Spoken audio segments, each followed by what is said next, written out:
যুক্তরাষ্ট্রের রাজধানী ওয়াশিংটনে অবস্থিত স্মিথসোনিয়ান ন্যাশনাল চিড়িয়াখানার ২৫ বছরের ইতিহাসে প্রথমবারের মতো এক মাদি এশীয় হাতির গর্ভধারণের খবর ঘোষণা করেছে।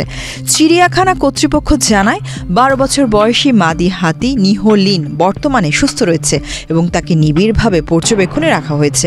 চিড়িয়াখানার প্রাণী বিশেষজ্ঞরা আশা করছেন ২০২৬ সালের জানুয়ারির মাঝামাঝি থেকে মার্চের শুরুর দিকের যে কোনো সময় তার গর্ভের বাচ্চাটি পৃথিবীর মুখ দেখবে। চিড়িয়াখানার তথ্য অনুযায়ী ২০২৪ সালের এপ্রিল মাসে ৪৪ বছর বয়সী পুরুষ হাতি স্পাইক স্বাভাবিক উপায়ে নিহোলিনের সঙ্গে মিলিত হয়। সাধারণত এশীয় হাতির গর্ভধারণের মেয়াদ ১৮ থেকে ২২ মাস পর্যন্ত স্থায়ী হয়, ফলে বাচ্চার সম্ভাব্য জন্মকাল ২০২৬ সালের প্রথম ত্রৈমাসিকেই। এক্সট্রিম মশার কয়েল প্ল্যান্ট ফাইবার দিয়ে তৈরি, তাই সহজে ভাঙে না, সুগন্ধিযুক্ত ও নিরবিচ্ছিন্নভাবে জ্বলে। ডেঙ্গু, চিকুনগুনিয়া বাহি সহ যে কোনো মশার বিরুদ্ধে দেয় এক্সট্রিম সুরক্ষা। চিড়িয়াখানার কিউরেটর টনি বার্থেল এই গর্ভধারণকে অত্যন্ত তাৎপর্যপূর্ণ হিসেবে বর্ণনা করেন। তিনি বলেন, এশীয় হাতি বর্তমানে মারাত্মকভাবে বিপন্ন। বিশ্বের কোথাও এখন ৫০,০০০-এর কম এশীয় হাতি টিকে আছে, তাই প্রতিটি জন্মই এই প্রজাতি রক্ষার জন্য গুরুত্বপূর্ণ ভূমিকা রাখে।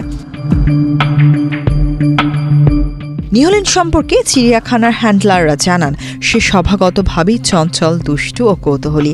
বিশেষত স্পাইকের সঙ্গে তার সম্পর্ক বেশ ভালো এবং তাকে প্রায় স্পাইকের আশপাশে ঘুরে বেড়াতে দেখা যায়। অন্যদিকে স্পাইককে শান্ত, স্থির হিসেবে উল্লেখ করা হয়। প্রাণী আচরণ বিশেষজ্ঞদের মতে হাতিদের সামাজিক কাঠামো জটিল এবং তাদের মধ্যে আবেগপ্রবণ আচরণ দেখা যায়।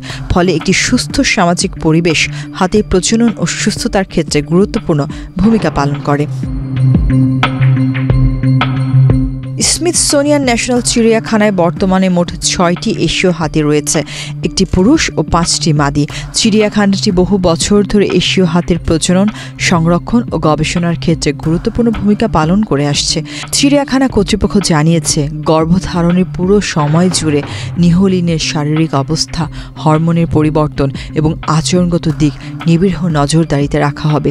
প্রয়োজনে বিশেষজ্ঞ দল ২৪ ঘণ্টা তাকে পর্যবেক্ষণের জন্য প্রস্তুত থাকবে।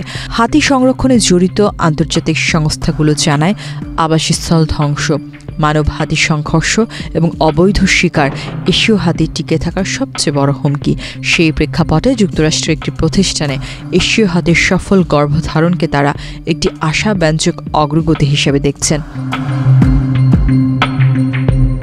চিড়িয়াখানা কর্তৃপক্ষ আশা করছে, নিহোলিনের এই গর্ভধারণ এশীয় হাতি সংরক্ষণে নতুন একটি ইতিবাচক অধ্যায় সূচনা করবে এবং আগামী বছর জন্ম নেওয়া বাচ্চাটি দর্শনার্থী ও গবেষকদের জন্য সমানভাবে আনন্দ ও শেখার সুযোগ সৃষ্টি করবে।